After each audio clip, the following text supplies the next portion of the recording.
श्री राम। और एक हो जब फौजी के पत्नी जो फौजी जो सीमा पे नौकरी कर रहा बा, होली दिन यहाँ हमारा पुलिस वाला लोग भी बैठल बा, वो लोग से पूछे कि होली दिवाली के भी छुट्टी नहीं मिलेला। सेम कहानी हमने के भी रहेला। तो फौजी की पत्नी अपना पति के मैसेज करा तारे, चिट्ठी लिखा तारे कि फागुन के महीना बा और रउआ जरूर आ जाए।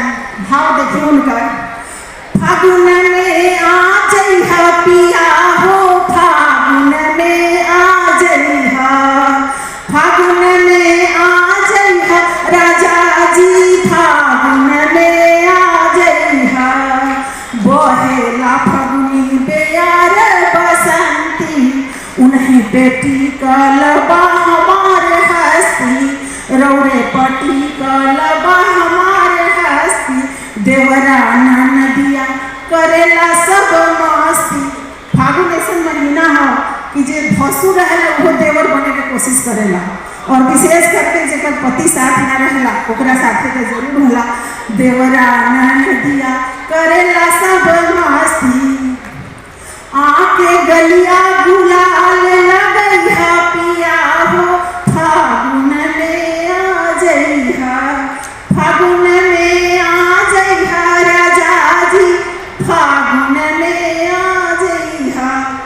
और अपने पति के बारे में, सैया डटल बाड़े देश के सीमा पर, सैया डटल बाड़े देश के सीमा पर, होलियों में रंग न गुलाल बा सीमा पर, बैरन के छक्का छोड़ावे उसी माँ पर, बैरन के छक्का छोड़ावे उसी माँ पर, दुश्मन के लंका जरइहा पिया हो, फागुन में आ जइहा, दुश्मन के लंका जरइहा सजन जी, फागुन में आ जइहा।